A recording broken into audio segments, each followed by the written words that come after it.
Hello students, welcome back institute foundation. अभी तक हमने जो मेटल एंड नॉन मेटल में पढ़ा केमिकल प्रॉपर्टीज, फिजिकल प्रॉपर्टीज, तो उसमें कुछ चीज़ें छूट गई थी। उसमें था उसकी यूजेस। तो उसके यूजेस को देखते हुए हम इसके आगे देखेंगे कि जो मेटल्स हैं और नॉन मेटल्स हैं वो कैसे आपस में रिएक्ट करते हैं और उनकी रिएक्टिविटी कैसे डिसाइड होती है, किस बेसिस पे डिसाइड होती है, ये हम देखेंगे। तो आइए देख लेते हैं कि उनका जो यूजेस हैं वो क्या क्या होते हैं। ठीक है, तो हम मेटल्स और नॉन मेटल्स की यूजेस देख लेते हैं। मेटल्स एंड नॉन मेटल्स इधर लिख लेता हूं मैं।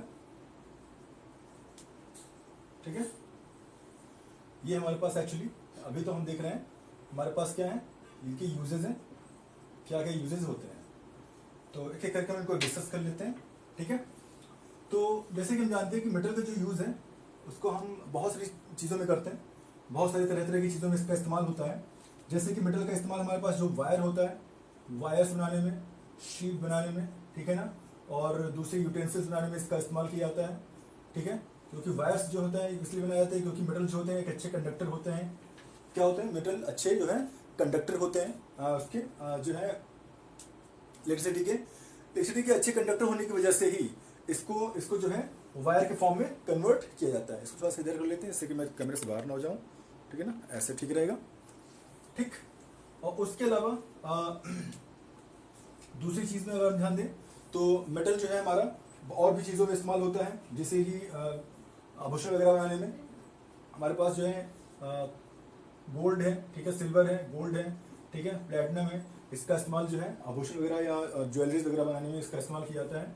ठीक है ना, ज्वेलरीज वगैरह बनाने में इसका इस्तेमाल किया जाता है।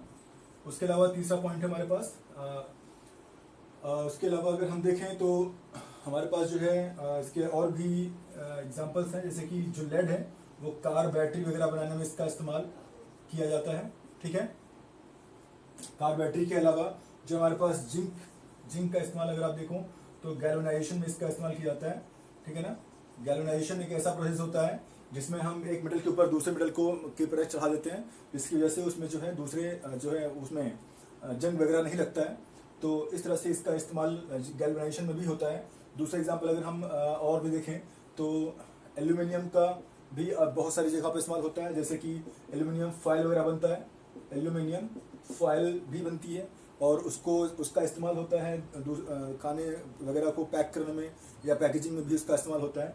ठीक है, इस तरह से इसके बहुत डिफरेंट टाइप के इस्तेमाल होते हैं और भी बहुत सारे तरह तरह के एग्जाम्पल आपको देखने को मिलेंगे, क्योंकि मेटल का इस्तेमाल आपको कई सारी जगहों पर देखने को मिलेगा। जैसे कि आयरन का इस्तेमाल जो है घर को बनाने में भी किया जाता है, क्योंकि जो सरिया वगैरह उसमें लगता है वो सब जो है आयरन की ही बनी होती है। ठीक है, जो भी आप यूटेंसिल्स अपने घर में इस्तेमाल करते हो वो सब भी क्या होते हैं, मेटल के ही बने होते हैं। जो कॉइन बनता है, कॉइन्स बनते हैं, वो भी मेटल का ही बना होता है।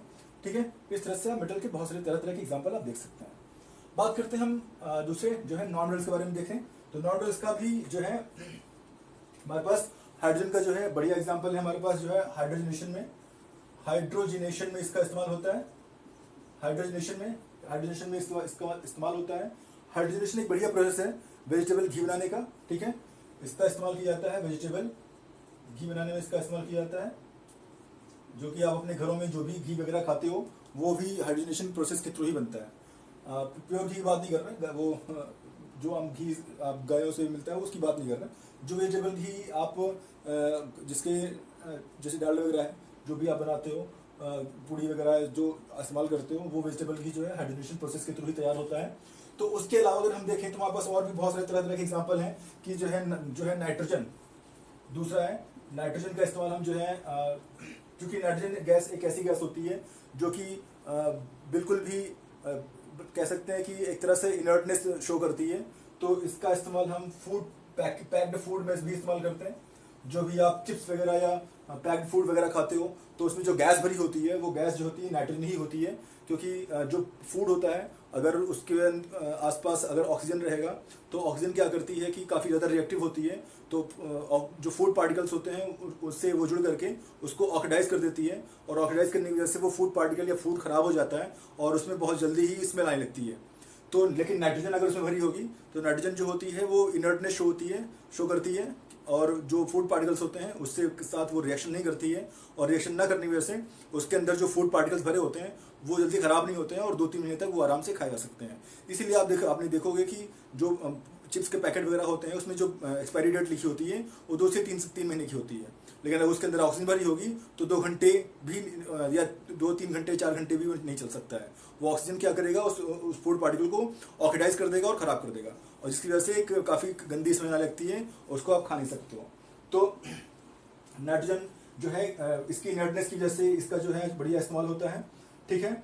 और हाइड्रोजन का जो है इस्तेमाल होता है लिक्विड फ्यूल की तरह भी इस्तेमाल होता है, लिक्विड फ्यूल में भी इस्तेमाल होता है। लिक्विड फ्यूल जो है रॉकेट वगैरह के लिए भी इस्तेमाल होता है, क्योंकि रॉकेट में तो हम पेट्रोल या डीजल तो भर के डाल नहीं सकते हैं, तो वहाँ पर जो रॉकेट में लिक्विड फ्यूल इस्तेमाल होता है, लिक्विड फ्यूल जो होता है वो हमारे पास हाइड्रोजन का ही होता है, ठीक है। उसके अलावा हमारे बहुत सारे तरह के और भी एग्जाम्पल्स हैं, ठीक है, जैसे कि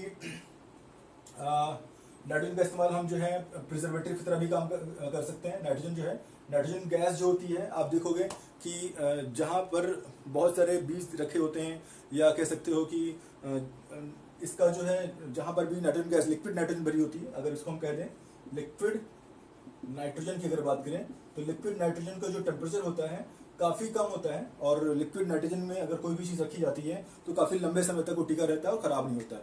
तो इस तरह से हम कह सकते हैं कि नाइट्रोजन जो होता है वो एक प्रिजर्वेटिव की तरह भी काम करता है, ठीक है। नाइट्रोजन का एक बढ़िया एग्जाम्पल और भी है कि जहाँ पर लेगुमिनेसी फैमिली के पौधे होते हैं, उस लेगुमिनेसी फैमिली के पौधों में कुछ बैक्टीरिया पाए जाते हैं। वो बैक्टीरिया क्या करते हैं कि एटमॉस्फेरिक नाइट्रोजन को जो है फिक्स करके नाइट्रेट में चेंज कर देते हैं, और वो नाइट्रेट जो होता है पौधों में उसमें प्रोटीन के फॉर्म में प्रेजेंट आ जाता है, यानी कि प्रोटीन के फॉर्म में प्रेजेंट होता है। तो नाइट्रोजन कह सकते हैं कि नाइट्रोजन फिक्सेशन की वजह से हमें एक बढ़िया न्यूट्रिएंट्स मिल जाता है, जो कि हमारी बॉडी के लिए, हमारी बॉडी ग्रोथ के लिए काफ़ी अच्छा होता है। तो इस तरह से भी इसके बहुत सारे एग्जाम्पल्स हैं, ठीक है। उसके अलावा हम देख सकते हैं जो है क्लोरीन है, क्लोरीन का भी बढ़िया एग्जाम्पल होता है क्लोरीनेशन के लिए, ठीक है ना। क्लोरीनेशन के लिए के तौर पर भी इसका इस्तेमाल होता है। दूसरा होता है इसका जो है डीकलरेशन के लिए भी इसका इस्तेमाल होता है। तो इस तरह से हम देख सकते हैं कि मेटल और नॉन मेटल के बहुत सारे तरह के एग्जाम्पल हैं, ठीक है। एक बात और बता दूं कि मतलब नॉन मेटल में एक कार्बन एक ऐसा एलिमेंट होता है जो बहुत ही एसेंशियल होता है, और उसके अलावा ऑक्सीजन बहुत ज़्यादा एसेंशियल होता है, क्योंकि हमारे एटमॉस्फेयर में जितना भी ऑक्सीजन प्रेजेंट है उसी वजह से हम और आप सांस ले पा रहे हैं। अगर वो ऑक्सीजन प्रेजेंट नहीं होगा हमारे एटमॉस्फेयर में तो हम और आप सांस नहीं ले पाएंगे, और कोई भी पृथ्वी पर कोई भी जीव जंतु प्रेजेंट नहीं हो सकता है। तो ऑक्सीजन भी हमारे लिए बहुत इंपॉर्टेंट है। कार्बन क्यों इंपॉर्टेंट है हमारे लिए, क्योंकि इस पूरे अर्थ पर, पूरी पृथ्वी पर जितने भी ऑर्गेनिक मैटर हैं, जितने भी जीव जंतु हैं, वो सब ऑर्गेनिक मैटर हैं, ठीक है ना। तो ऑर्गेनिक मैटर में जो है कार्बन जो होता है मेन कंपोनेंट होता है, वो काफ़ी इंपॉर्टेंट हो जाता है इसी वजह से, क्योंकि जितने भी जीव जंतु हैं वो सभी ऑर्गेनिक मैटर हैं, चाहे वो पेड़ पौधे हों, चाहे जीव जंतु हो, चाहे हम और आप हों, वो सब ऑर्गेनिक मैटर हैं, और ऑर्गेनिक मैटर के लिए कार्बन सबसे ज़्यादा एसेंशियल पार्ट होता है। तो इस तरह से हम देख सकते हैं कि नॉन मेटल और मेटल के बहुत सारे तरह के एग्जाम्पल हैं, और ये हमारे लाइफ में डायरेक्टली इनडायरेक्टली हर वक्त हर टाइम जो है प्रेजेंट शो करते हैं। जैसे कि हम और आप इस वक्त सांस ले पा रहे हैं तो ऑक्सीजन ही है, और ठीक है, तो उसकी वजह से हमें एनर्जी मिलती रहती है। चलिए, आई होप कितना समझ में आया हो आपको। अब हम आगे बढ़ते हैं अपने दूसरे टॉपिक पर कि कैसे मेटल्स और नॉन मेटल्स आपस में रिएक्ट करते हैं, उसके कौन कौन से रीजंस होते हैं, और उसके पहले भी हम कुछ चीज़ें और पढ़ेंगे। देखते हैं आगे एक एक करके।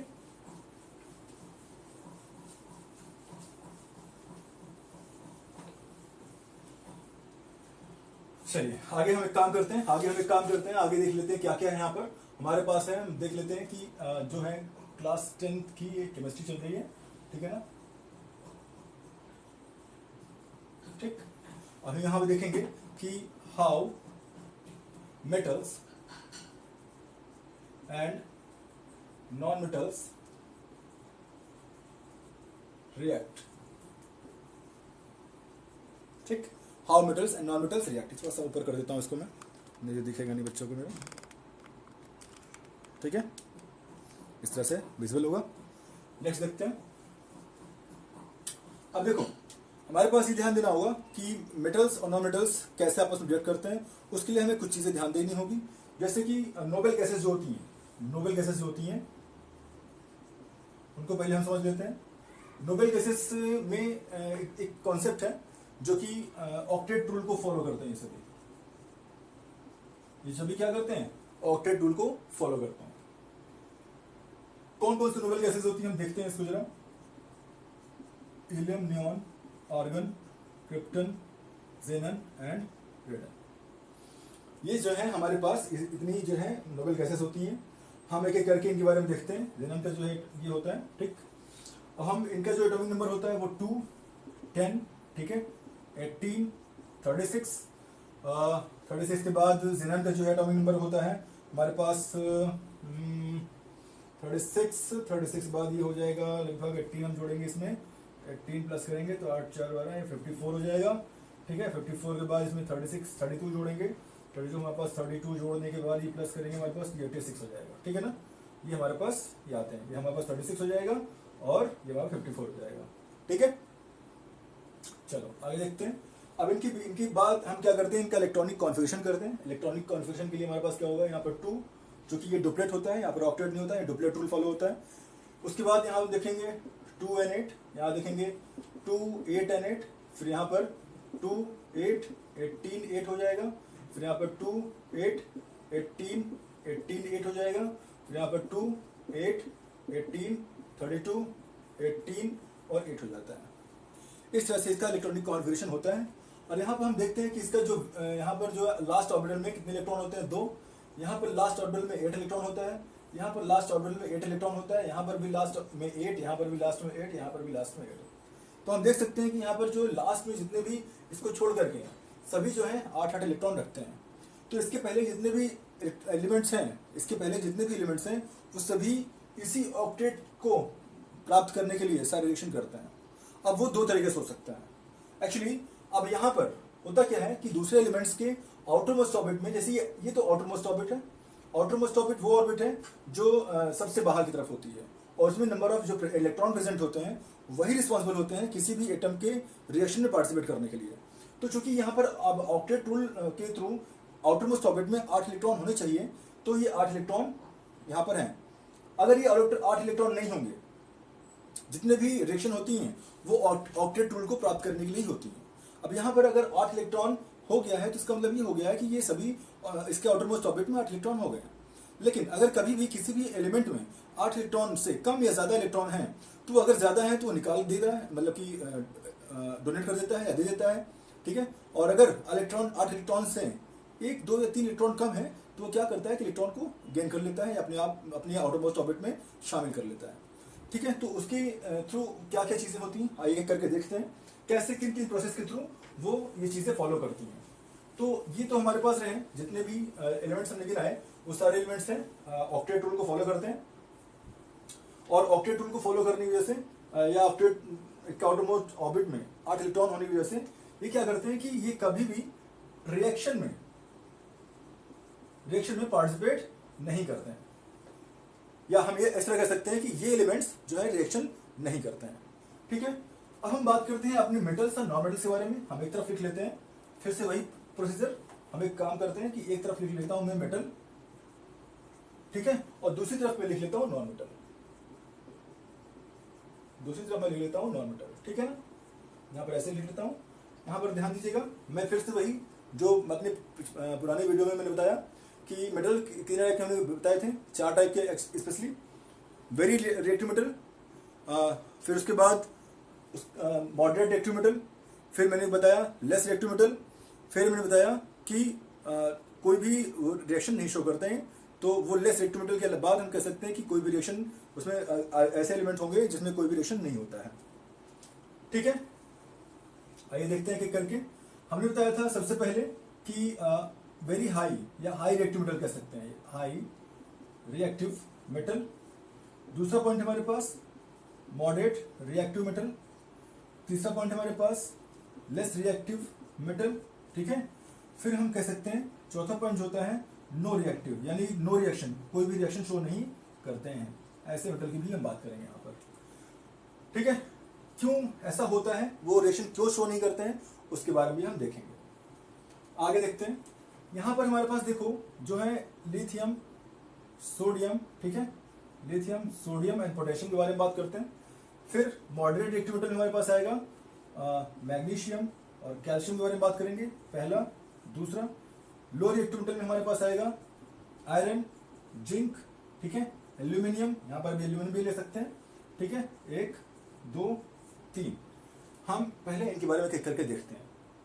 तो ये होता क्या है कि अगर हम इनके बारे में एक करके देखें तो मैं इसको थोड़ा सा इधर शिफ्ट कर लेता हूँ जिससे कि बताने में आसानी हो। मैं इसको इधर थोड़ा शिफ्ट कर लेता हूँ, फिर जब मैं इसको समझा लूंगा तो उसको फिर इधर शिफ्ट कर लूंगा, उधर समझा लूंगा मैं। यार क्या होता है कि इसका जो एटॉमिक नंबर होता है वो होता है 3, इसका 11, इसका 19। तो आप देखोगे जब इसका इलेक्ट्रॉनिक कॉन्फ़िगरेशन करोगे तो एक बात और बता दूं, जब आप मैं इसके पहले जो मैंने वीडियो बताई थी आपको, मैंने आपको इसमें 2 चीज़ें याद करने के लिए कहा था। पहला था एटॉमिक नंबर, दूसरा था उसका कॉन्फ़िगरेशन।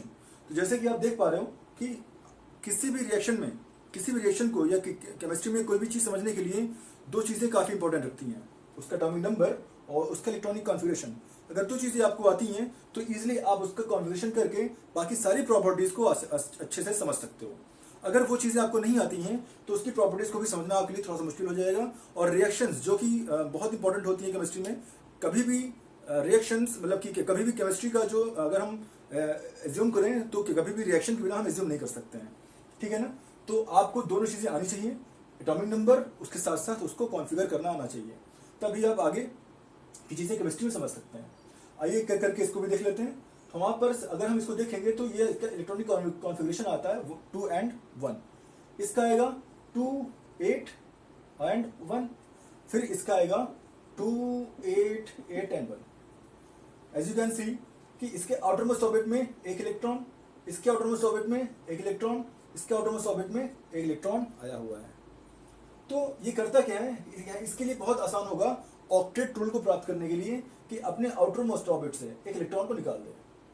भाई देखो, हीलियम भी तो होता है, हीलियम तो डुप्लेट में होता है, तो अगर ये इलेक्ट्रॉन निकाल देगा तो डुप्लेट आ जाएगा इसका, यानी कि हीलियम का कॉन्फ़िगरेशन ये प्राप्त कर लेगा। अब चूंकि अपने सिमिलर इस तरह से होता है कि जिस भी पीरियड में कोई भी एलिमेंट होगा तो उस पीरियड में सबसे लास्ट में जो भी नोबेल गैस होगा उसी का कॉन्फ़िगरेशन प्राप्त करने के लिए सारे रिएक्शन पार्टिसिपेट करते हैं। अब लिथियम जिस पीरियड में रहता है उस पीरियड में या तो उसके पीछे या तो उसके आगे की बात होती है। तो अगर उसके पीछे जाएगा यानी कि इसका एटॉमिक नंबर होता है 3, और इसके जस्ट पीछे जाएगा तो हीलियम का एटॉमिक नंबर होता है 2।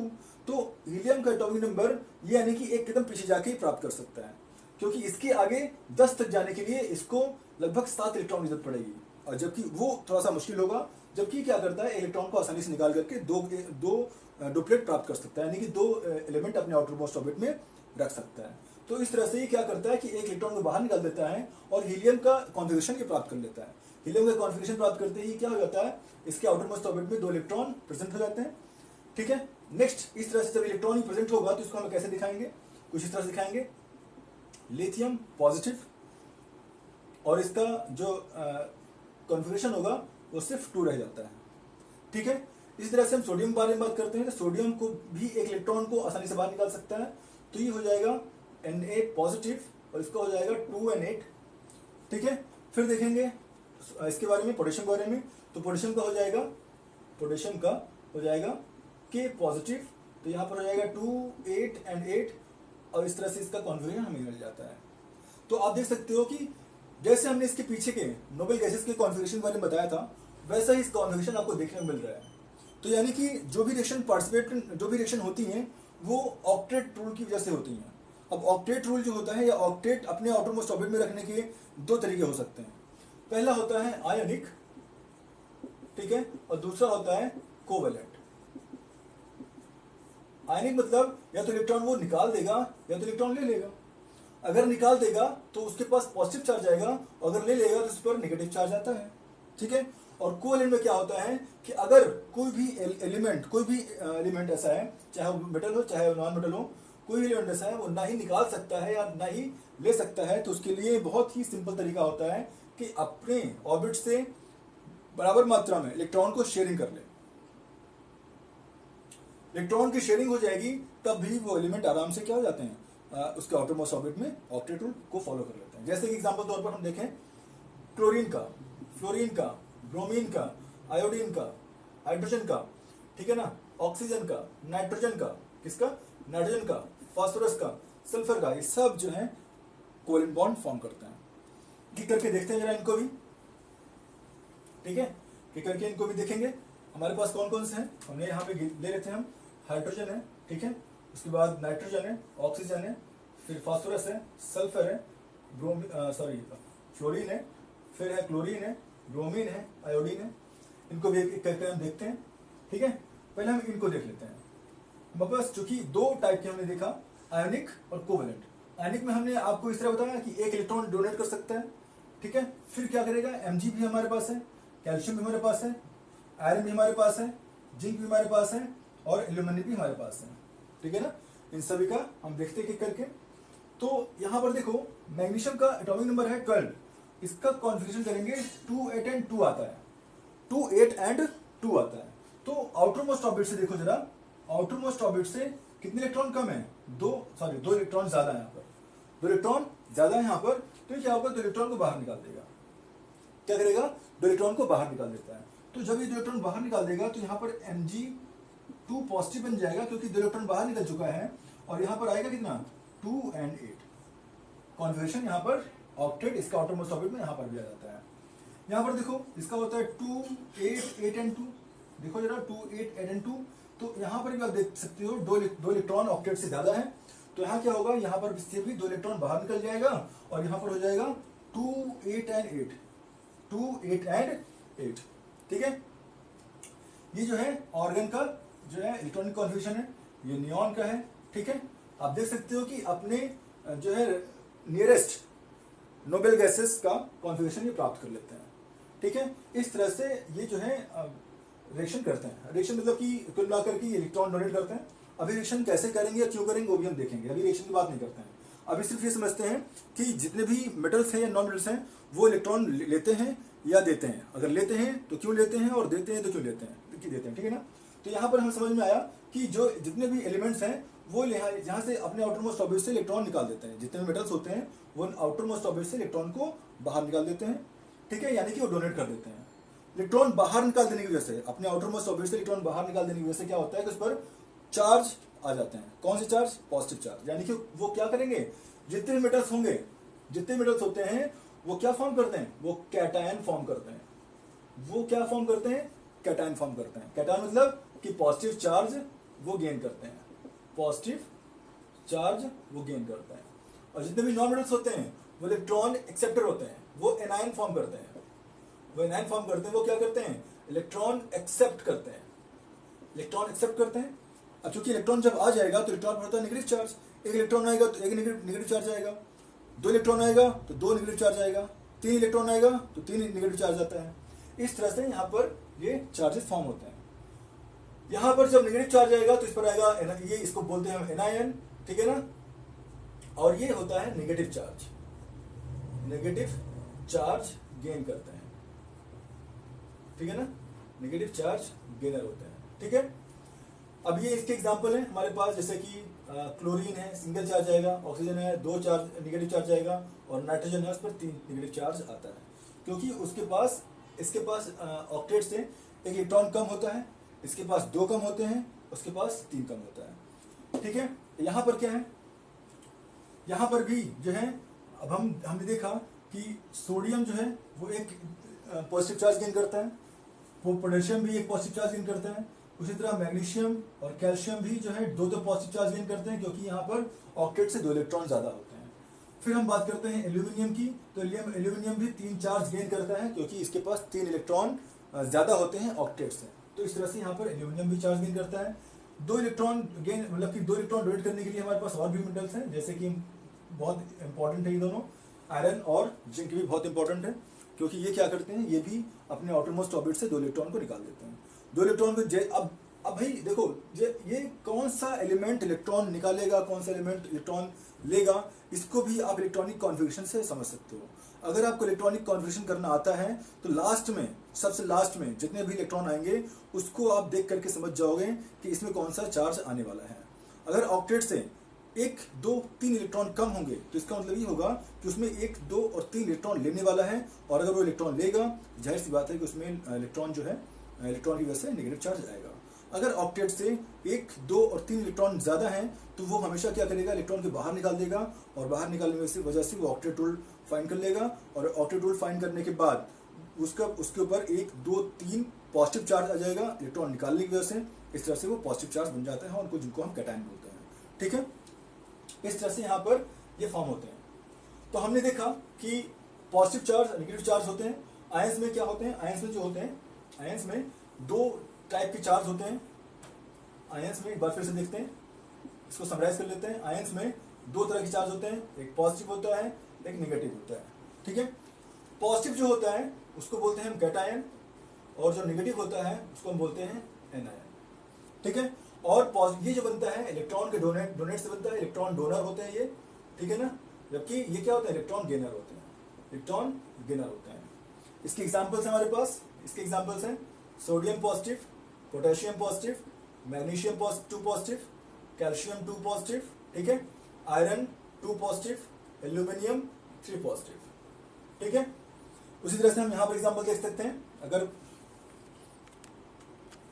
ऐसे देखिए, यहां पर एग्जांपल दे सकते हैं कि नेगेटिव चार्ज में हमारे पास जो होगा वो क्लोरीन नेगेटिव, फ्लोरीन नेगेटिव, ठीक है, ब्रोमीन नेगेटिव, आयोडीन नेगेटिव, फिर ऑक्सीजन 2 नेगेटिव, फिर नाइट्रोजन 3 नेगेटिव की बात करता है। क्योंकि यहाँ पर क्या होते हैं, जितने भी क्लोरीन, ब्रोमीन, आयोडीन और ये ब्रोमीन है, फ्लोरीन है, वो सभी में ऑक्टेट से एक इलेक्ट्रॉन कम होता है। जब ऑक्टेट से एक इलेक्ट्रॉन कम होगा तो वो इलेक्ट्रॉन हमेशा गेन कर लेगा, उसके लिए एक इलेक्ट्रॉन लेना आसान होगा, और लेकर के वो अपने आउटरमोस्ट ऑर्बिट को पूरा कर लेता है। और उसके आउटरमोस्ट ऑर्बिट में कितने इलेक्ट्रॉन चाहिए, 8 इलेक्ट्रॉन होने चाहिए। अगर उसमें 7 हैं, 6 हैं, 5 हैं, तो क्या करेगा, अब 7 में से 7 इलेक्ट्रॉन बाहर निकाल सकता नहीं है, उसके लिए एक इलेक्ट्रॉन लेना आसान हो जाएगा। अगर उसके आउटरमोस्ट ऑर्बिट में 6 इलेक्ट्रॉन है तो 6 इलेक्ट्रॉन बाहर निकाल सकता नहीं है, उसके लिए 2 इलेक्ट्रॉन लेना आसान हो जाएगा। ठीक है, 2 इलेक्ट्रॉन लेगा तो उस पर 2 नेगेटिव चार्ज आएगा, इस पर 1 इलेक्ट्रॉन लेगा तो 1 नेगेटिव चार्ज आएगा। और अगर इसमें 5 इलेक्ट्रॉन है तो वो 3 इलेक्ट्रॉन ले सकता है 5 इलेक्ट्रॉन देने के बजाय, तो क्या करेगा, 3 इलेक्ट्रॉन लेगा तो 3 नेगेटिव चार्ज आ जाता है। बात समझ आ रही है? एक बात और समझाते हैं। इतना समझ में आ गया होगा आपको। इसके बाद मैं आयनिक समझाता हूँ आपको। इतना अगर समझ में आ गया है तो कुछ चीजें मैं आपको और समझाता हूँ इनकी रिएक्टिविटी के लिए। थोड़ा सा हिंट आपको समझ में आ जाएगा। जैसे कि इसके पहले वीडियो में, इसके पहले की टॉपिक जो मैं पढ़ा रहा था, वहां पर मैंने बताया था आपको इसकी रिएक्टिविटी सीरीज के बारे में बताया था मैंने, इसकी रिएक्टिविटी सीरीज के बारे में बताया था हमने। तो यहाँ पर क्या होता है, ध्यान से देखना जरा। रिएक्टिविटी सीरीज के बारे में बताया था, तो आपको बता दूं कि कौन से एलिमेंट ज्यादा रिएक्टिव होगा, कौन से एलिमेंट कम रिएक्टिव होगा, इसको भी हम आसानी से समझ सकते हैं इस स्ट्रक्चर के थ्रू। जैसे कि अगर कोई भी एलिमेंट है, मान लो ई मैंने लिख लिया, ये मतलब एलिमेंट की बात कर रहे हैं। अगर उसमें सिंगल पॉजिटिव या सिंगल नेगेटिव चार्ज है, सिंगल पॉजिटिव और सिंगल नेगेटिव चार्ज है, और फिर दूसरा एलिमेंट है उसके ऊपर 2 पॉजिटिव या 2 नेगेटिव चार्ज है, ठीक है। फिर मैंने तीसरी बात करी, वहां पर 3 पॉजिटिव या 3 नेगेटिव चार्ज है। तो एक बात समझ लेना कि जिसके ऊपर सिंगल पॉजिटिव नेगेटिव चार्ज होगा वो डबल और ट्रिपल वाले से ज्यादा रिएक्टिव होता है। वो क्या करेगा, वो ज्यादा रिएक्टिव होता है। वो क्या कर, उसके लिए एक इलेक्ट्रॉन को निकालना और एक इलेक्ट्रॉन को ले लेना बहुत आसान होता है। कम एनर्जी पर ही वो एक इलेक्ट्रॉन ले लेगा और एक इलेक्ट्रॉन दे देता है। जितनी कम एनर्जी लगेगी उतना ही वो ज्यादा आसानी से रिएक्शन हो जाएगा। जितनी ज्यादा इलेक्ट्रॉन हमको लेना देना पड़ेगा उतनी ही ज्यादा एनर्जी की जरूरत पड़ती है, और उतना ही हमको क्या करना पड़ता है, उसको गर्म करना पड़ता है, उसको एनर्जी देनी पड़ती है। एनर्जी देने के लिए अगर हमें अलग से एक्सटर्नल एनर्जी देनी पड़ रही है, तो यानी कि वो एलिमेंट्स कम रिएक्टिव होते हैं। इसीलिए आप देखोगे जो वेरी फास्ट रिएक्शन मेटल्स हैं उनमें आपको sodium, potassium, lithium, non atomic chlorine, bromine और आयोडीन और फ्लोरीन आपको देखने को मिलेगा। क्यों? क्योंकि उसका रीजन ये है क्योंकि यहाँ पर सिंगल चार्ज ही होता है, यहाँ पर आपको सिंगल चार्ज ही देखने को मिलेगा। उसके बाद भी जो अगर मेटल आएंगे तो वो आएगा magnesium 2 positive, calcium 2 positive, iron 2 positive and zinc 2 positive. ये एलिमेंट्स आएंगे। फिर नॉन मेटल्स हमारे पास आएगा, यहाँ पर ऑक्सीजन आएगा, ठीक है। जब 3 पॉजिटिव बात करेंगे तो वहां पर एल्यूमिनियम यहाँ पर आएगा, ठीक है, और उसके बाद जो है यहाँ नाइट्रोजन आएगा। इस तरह से हम इसको समझ सकते हैं कि जब भी आप रिएक्टिविटी सीरीज देखोगे तो इससे काफी सिमिलर आपको देखने मिलेगा। सबसे ऊपर जितने भी मेटल्स होंगे वो क्या होंगे, ये वाले होंगे, सिंगल पॉजिटिव चार्ज वाले। उसके बाद आप देखोगे तो ये डबल पॉजिटिव चार्ज वाले होंगे, फिर जो है ट्रिपल पॉजिटिव चार्ज वाले होंगे। लेकिन ये हर वक्त पूरी तरह से सही नहीं होता है, क्योंकि आप देखोगे हाइड्रोजन के जो नीचे होते हैं, मैंने कहा है केमिस्ट्री में हर वक्त एक्सेप्शन आपको देखने मिलता है, तो एक्सेप्शन यहाँ पर भी देखने मिलता है। जितने भी आपको देखोगे हाइड्रोजन के नीचे copper, silver, gold, mercury, platinum होते हैं, इस पर भी किसी में एक चार्ज, किसी में 2 चार्ज आपको देखने को मिलेगा, ठीक है ना। तो और भी चीजें डिपेंड करती हैं कि उसकी रिएक्टिविटी सीरीज पर, वो आप हायर क्लासेस में पढ़ोगे, लेकिन एक हिंट के तौर पर आप इसको समझ सकते हो। जितने भी मैंने एलिमेंट आपको बताए थे कि कौन कौन से एलिमेंट आपको ध्यान रखने हैं, उनमें उसको आसानी से आप यहां से समझ सकते हो, ठीक है। चलो ठीक है, अभी तक हमने देखा आयनिक कंपाउंड, अभी तक हमने देखा आयनिक कंपाउंड के बारे में, ठीक है, ये कंप्लीट हो गया। हम बात करते हैं कोवेलेंट कंपाउंड के बारे में। कोवेलेंट कंपाउंड के बारे में देखते हैं, ठीक है। अब चूंकि एनसीईआरटी में क्या है, एनसीईआरटी में आपको अलग अलग आयंस के बारे में बताया गया है। जब भी आयंस के बारे में बताया जाता है तो पहले कैटायन के बारे में बताया गया है, फिर एनायन के बारे में बताया गया है। तो मैंने आपको सब समरी यहां पर बता दिया है, आपको अलग से बताने की कुछ भी जरूरत नहीं है, वहां पर आपको अलग से पढ़ने की कुछ भी जरूरत नहीं है। बस आपको एक काम करना है, वो है आपको सिर्फ पीरियोडिक टेबल से एलिमेंट का नाम, एटॉमिक नंबर और कॉन्फ़िगरेशन तैयार करना है। अगर ये आपको तैयार हो गया, यकीन मानिए कोई भी रिएक्शन आपके मतलब कि बाहर, आपके बस के बाहर की नहीं जाएगी, सभी आप आसानी से कर लोगे। तो इसलिए आप सबसे पहले उनको तैयार करो। फिर बात करते हैं कोवेलेंट कंपाउंड के बारे में। कोवेलेंट कंपाउंड क्या होते हैं? कोवेलेंट कंपाउंड वो एलिमेंट होते हैं जो आपस में इलेक्ट्रॉन को शेयर कर लेते हैं, शेयर करके बॉन्ड बना लेते हैं। जैसे कि एग्जांपल तौर पर हमने लिखा F2 Cl2 Br2 O2 N2। तो यहां पर क्या होता है, F और F सिंगल बॉन्ड होता है, यहां पर Cl और Cl सिंगल बॉन्ड होता है, Br2 में Br का बॉन्ड होता है, ऑक्सीजन में जो होता है वो यहां पर ऑक्सीजन ऑक्सीजन के बीच में बॉन्ड होता है, नाइट्रोजन में इस तरह के बॉन्ड होते हैं, ठीक है। आपने बताया, हमने समझ लिया। अब आप बताइए कि यहाँ पर अभी हम देखेंगे कि इसमें कैसे सिंगल बॉन्ड और डबल बॉन्ड हमें समझ में आता है, कैसे सिंगल बॉन्ड और डबल बॉन्ड आएगा। तो वो भी फिर से इलेक्ट्रॉनिक कॉन्फ़िगरेशन आपको पता होना चाहिए कि फ्लोरीन का जो होता है एटॉमिक नंबर होता है 9 होता है एक्चुअली, 9, ठीक है ना। तो इसका इलेक्ट्रॉनिक कॉन्फ़िगरेशन करोगे आप तो 2 और 7 आएगा। तो आप देख सकते हो कि इसके आउटरमोस्ट ऑर्बिट में कितने इलेक्ट्रॉन की कमी है, 1। जब 1 की कमी है तो ये तो इलेक्ट्रॉन या तो सिर्फ ले सकता है, दे सकता नहीं है। लेकिन अगर कोई भी एलिमेंट इसको देने वाला नहीं मिल रहा है तो जितने भी नॉन मेटल्स होते हैं उनमें सेल्फ कोऑर्डिनेशन की एक प्रॉपर्टी होती है। सेल्फ कोऑर्डिनेशन मतलब ये होता है कि खुद से ही आपस में जुड़ जाते हैं, मतलब कि फ्लोरीन और फ्लोरीन आपस में जुड़ जाते हैं, क्लोरीन और क्लोरीन आपस में जुड़ जाते हैं, ऑक्सीजन और ऑक्सीजन मिलकर के O2 फॉर्म कर लेते हैं, ठीक है। कहीं कहीं पर तो आपको डुप्लेट मतलब कि डाई मिलेगा, मतलब डाई मतलब कि आपको 2 मिलेंगे, Cl2 O2 F2, ठीक है, N2 Br2 I2। लेकिन कहीं कहीं पर आपको 2 से ज्यादा एलिमेंट्स आपस में कंबाइन मिलते हैं, जैसे कि P4, ठीक है। सल्फर में आपको 2 मिलेगा, S6 और S8, ठीक है। अब ये कैसे होता है, वो उसका अगर स्ट्रक्चर बनाना चाहो तो कुछ इस तरह से इसका स्ट्रक्चर बनता है। यहाँ पर फास्फोरस फास्फोरस फास्फोरस फास्फोरस इस तरह से मिलता है। सल्फर में भी आपको जो है कुछ ऐसे मिलता है, 1 2 3 4 5 और 6, इस तरह से आपस में बॉन्ड बना कर रहते हैं, ठीक है ना। इस तरह से ये बॉन्ड बना करके आपस में रहते हैं, ठीक है। तो इस तरह से हम देखते हैं। अब यहाँ पर हम देखते हैं कि ये कैसे होता है और कैसे ये काम करता है। कैसे हम देखते हैं, फ्लोरीन जो है हमने देखा कि इसका इलेक्ट्रॉनिक कॉन्फ़िगरेशन होता है 2 और 7। तो इसका एक डॉट स्ट्रक्चर भी हमें पढ़ना होता है, डॉट स्ट्रक्चर पढ़ना होता है। डॉट स्ट्रक्चर में हमें सिर्फ ये दिखाना होता है कि फ्लोरीन के आउटरमोस्ट ऑर्बिट में कितने इलेक्ट्रॉन होंगे। अब आप फिर से देखो आउटरमोस्ट ऑर्बिट में कितने इलेक्ट्रॉन आने वाले हैं, इस 2 से हमें कोई भी लेना देना नहीं है। हमें मतलब किससे, इस 7 से, हमें मतलब इस 7 से। तो हमें दिखाना है सिर्फ इस 7 को, यानी कि 1 2 3 4 5 6 और या 7। तो एक काम करते हैं, इस 7 को हम थोड़ा दूर दिखा लेते हैं अपने कन्वेंट के लिए, मतलब कि अपने आसानी के लिए। हम यहाँ पर क्या करते हैं, 1 2 3 4 5 6 और 7। अभी होगा क्या कि अगर ये दोनों एलिमेंट आपस में एक एक इलेक्ट्रॉन को शेयर कर लें तो इनका ऑक्टेट पूरा हो जाएगा, यानी कि ये इधर और ये इधर। तो आप जब इसको काउंट करोगे तो 1 2 3 4 5 6 7 और 8 ये दोनों एलिमेंट जो हैं, ये दोनों एलिमेंट इसमें भी काउंट होगा और इसमें भी काउंट होगा। तो इस तरह से इसका ऑक्टेट भी पूरा हो जाता है और इसका भी ऑक्टेट पूरा हो जाता है। इस तरह से क्लोरीन भी हमारे पास आएगा। क्लोरीन का भी होता है 17, तो उसको हम करेंगे 2 8 एंड 7, 2 8 एंड 7। तो आप देख सकते हो कि इसमें भी आउटर मोस्ट ऑर्बिट में 7 इलेक्ट्रॉन आया हुआ है। तो यहाँ पर भी हम सेम चीजें कर सकते हैं, 1 2 3 4 5 6 रहा 7। क्लोरीन में 1 2 3 4 5 6 रहा 7।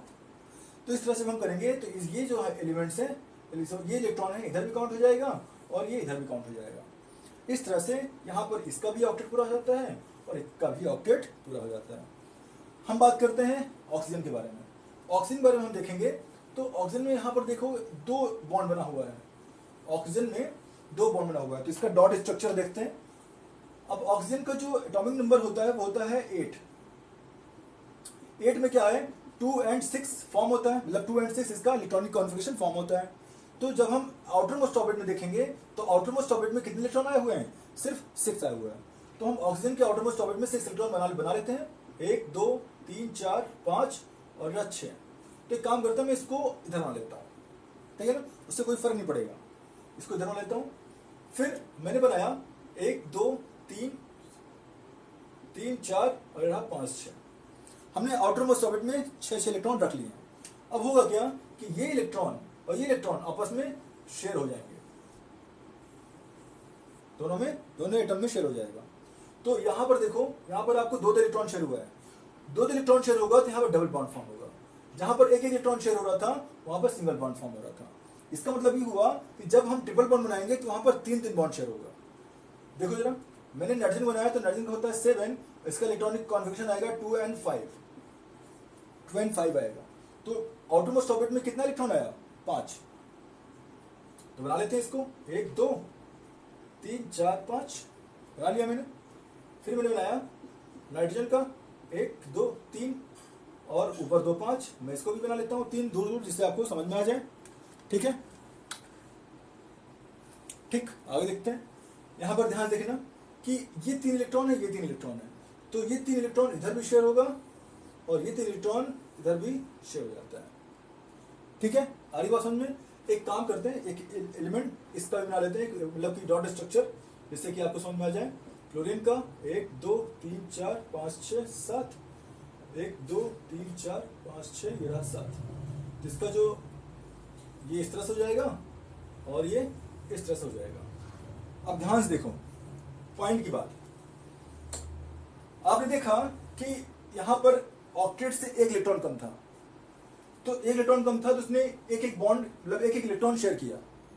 जितने इलेक्ट्रॉन कम होंगे ऑक्टेट से उतना ही आपस में इलेक्ट्रॉन शेयर होगा और उतने ही बॉन्ड फॉर्म होंगे। अगर आप इसका इलेक्ट्रॉनिक कॉन्फ़िगरेशन कर लेते हो तो इलेक्ट्रॉनिक कॉन्फ़िगरेशन से आप पता कर लोगे कितना इलेक्ट्रॉन कम है, और अगर ये पता हो जाएगा कितना इलेक्ट्रॉन कम है तो आसानी से ही पता हो जाएगा कि उसमें कितने बॉन्ड बनने वाले हैं।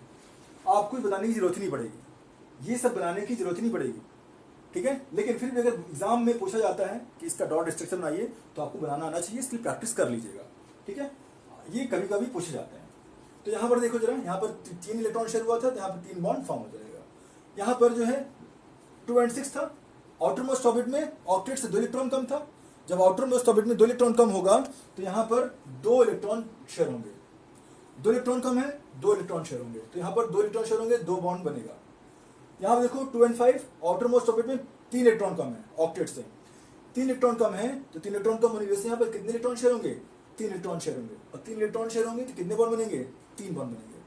इस तरह से हम ये इलेक्ट्रॉनिक कॉन्फ़िगरेशन को देख करके ही समझ सकते हैं कि उसमें कितने बॉन्ड फॉर्म होने वाले हैं।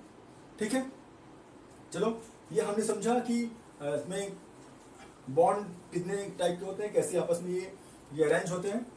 2 तरह के बॉन्ड हमने पढ़े, एक आयनिक बॉन्ड और एक कोवेलेंट बॉन्ड हमने पढ़ लिया। आयनिक बॉन्ड में भी दो तरह के आयंस होते हैं, एक पॉजिटिव और एक नेगेटिव हमने पढ़ा। पॉजिटिव और नेगेटिव में हमने समझा कि पॉजिटिव कैसे बनता है और नेगेटिव कैसे बनता है, ठीक है। और कोवेलेंट बॉन्ड में हमने पढ़ा 3 तरह के बॉन्ड। कोवेलेंट में देखो फिर से मैं समराइज कर देता हूं, आयनिक में हमने 2 तरह के पढ़े, कोवेलेंट में जो है हमने 3 तरह के बॉन्ड हमने पढ़े, ठीक है ना। कोवेलेंट में हमने 3 तरह के बॉन्ड पढ़े। अब यहां पर देखेंगे आयनिक में हमारे पास कैटायंस होते हैं और एनायंस होते हैं, और कोवेलेंट में हमारे पास 3 तरह के बॉन्ड होते हैं, सिंगल बॉन्ड होता है, डबल बॉन्ड होता है और ट्रिपल बॉन्ड होता है। कैटायन में क्या होता है, पॉजिटिव चार्ज होता है, और यहां पर हम क्या कह सकते हैं, नेगेटिव चार्ज होता है। और जबकि इस गैस में क्या होता है, इसमें जो है इलेक्ट्रॉन के शेयर से बनता है, शेयरिंग ऑफ इलेक्ट्रॉन होती है। यहां पर यहां कह सकते हैं शेयरिंग ऑफ इलेक्ट्रॉन्स होते हैं, ठीक है। अब यहां देखो जो पॉजिटिव है वो क्या करते हैं, इलेक्ट्रॉन डोनेट करके बनता है, इलेक्ट्रॉन डोनेट करके बनता है, जबकि ये क्या करता है, इलेक्ट्रॉन गेन करके बनता है। जबकि यहां पर क्या होता है, यहां पर होगा इलेक्ट्रॉन, एक इलेक्ट्रॉन शेयर होगा, 1 इलेक्ट्रॉन शेयर, यानी कि कह सकते हैं 1 इलेक्ट्रॉन शेयर होगा यहां पर 2 इलेक्ट्रॉन शेयर होगा, ठीक है, जबकि यहां पर 3 इलेक्ट्रॉन शेयर होगा, ठीक है ना। इस बात को आप ध्यान रखिएगा, चाहे तो इसको नोट कर सकते हैं। यहां पर 2 इलेक्ट्रॉन शेयर होंगे, जबकि यहां पर 3 इलेक्ट्रॉन शेयर होंगे, ठीक है। बात समझ में आ रही है, ओके। आगे बढ़ते हैं हम लोग। अब हमें देखना है, ये तो हमारे पास कोवेलेंट बॉन्ड के सारे वो हो गए। अब कोवेलेंट कंपाउंड कौन कौन से होते हैं और इसके आयनिक कंपाउंड कौन कौन से होते हैं हम देख लेते हैं। कंपाउंड के बारे में पढ़ लेते हैं। जब हम पढ़ते हैं कंपाउंड्स, तो चूंकि कंपाउंड्स अगर हम देखेंगे तो कंपाउंड भी 2 तरह का होता है। चूंकि बॉन्ड 2 तरह का होता है, आयनिक कोवेलेंट, तो कंपाउंड भी 2 तरह का होगा, ionic bond, ionic compound, covalent compound, ionic and covalent. जिसमें आयंस फॉर्म होंगे, जिसमें आयनिक बॉन्ड होगा, जिसमें आयनिक बॉन्ड होगा वो आयनिक कंपाउंड होगा, जिसमें कोवेलेंट बॉन्ड होगा वो क्या होगा, कोवेलेंट कंपाउंड होगा, ठीक है। आगे बात समझ में, 1 मिनट।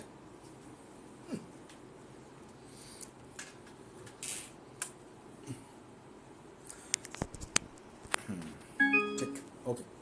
अब यहां क्या होता है, ध्यान से देखना। अनेक कंपाउंड के एग्जांपल है NaCl, MgCl2, AlCl3, A2Al2O3।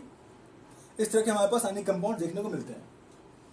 यहां पर KCl भी लिख सकते हैं, NaBr भी लिख सकते हैं, मतलब अनेक कंपाउंड बहुत सारे होते हैं। इसके अलावा भी हम देख सकते हैं NH4Cl हो सकता है, NH4Br हो सकता है, NH4OH भी हो सकता है, ठीक है। बहुत सारे तरह के आयनिक कंपाउंड्स हो सकते हैं। यहाँ पर हम MgO भी लिख सकते हैं, CaO लिख सकते हैं, ठीक है। मतलब कि जहां पर भी आयंस फॉर्म होगा वहां पर आयनिक कंपाउंड होता है। यहाँ पर आप देख सकते हो कि इस पर पॉजिटिव, इस पर नेगेटिव, इस पर 2 पॉजिटिव, इस पर सिंगल नेगेटिव, ठीक है ना। इस पर पॉजिटिव, इस पर सिंगल नेगेटिव, इस पर सिंगल पॉजिटिव, सिंगल नेगेटिव, यहाँ पर ट्रिपल, यहाँ पर सिंगल, सॉरी यहाँ पर सिंगल, यहाँ पर ट्रिपल, यहाँ पर डबल, ठीक है ना। यहाँ पर डबल, यहाँ पर भी डबल, ठीक। इस तरह से इसका हम चार्जेस बता सकते हैं। अब कहाँ पर ये 2 3 आता है, ये आप 9th क्लास में पढ़ चुके हो। जैसे अगर एल्यूमिनियम और ऑक्सीजन की बात करेंगे तो इसका 3 पॉजिटिव, यहाँ पर 2 नेगेटिव, तो ये क्रिस क्रॉस रूल को फॉलो करते हैं, तो ये 2 यहाँ पर आ जाएगा, ठीक है, और ये O यहाँ पर आ जाएगा। ये आप 9th क्लास में पढ़ चुके हो, ये आसानी से ये हो जाता है, ठीक है। तो इस तरह से हम इसको समझा। हम कोवेलेंट बॉन्ड के बारे में, कंपाउंड फॉर्म जो है वो उसको देख लेते हैं। कोवेलेंट कंपाउंड भी हमारे पास बहुत सारे होते हैं, बहुत ज्यादा होते हैं। इनफैक्ट कह सकते हैं कोवेलेंट कंपाउंड आयनिक कंपाउंड से ज्यादा होते हैं, ठीक है। जैसे कि कार्बन एक ऐसा कंपाउंड है जो कार्बन के ही, अकेले के ही इतने कंपाउंड होते हैं जितना सभी बाकी के एलिमेंट्स को मिला करके भी कंपाउंड नहीं होते हैं। उससे कहीं ज्यादा सिर्फ कार्बन के कंपाउंड्स होते हैं, ठीक है। क्योंकि उसका रीजन क्या है कि कार्बन जो है इतना वर्सेटाइल होता है कि उसकी एक लंबी सी चेन बनती चली जाती है, बहुत लंबी लंबी चेन बनती है। इस वजह से आपको इसके बहुत सारे कंपाउंड देखने को मिलते हैं। और कार्बन एक ऐसा एलिमेंट होता है जो लगभग सभी एलिमेंट के साथ रिएक्शन कर लेता है, और वो कोवेलेंट के साथ साथ, ये कोवेलेंट के साथ साथ कहीं कहीं पर आयनिक कंपाउंड भी फॉर्म कर लेता है। इस वजह से कार्बन इतना वर्सटाइल होता है, इस वजह से आपको कई सारे कंपाउंड देखने को मिलते हैं, ठीक है ना।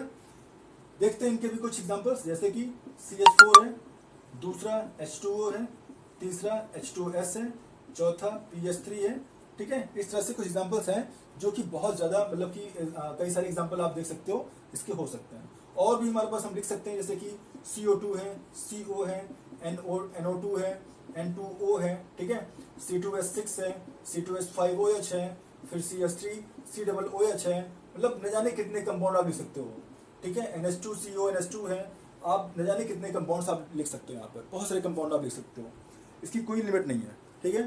तो यहाँ पर सिर्फ इतना समझना है कि वो कंपाउंड्स जिनमें आयन प्रेजेंट होते हैं उनको आयनिक कंपाउंड कहते हैं, और वो कंपाउंड जिनमें कोवैलेंट बॉन्ड प्रेजेंट होता है उसको कोवैलेंट कंपाउंड कहते हैं। खैर, अब इतनी बात समझ में आ गई होगी आपको। आगे बढ़ते हैं हम लोग।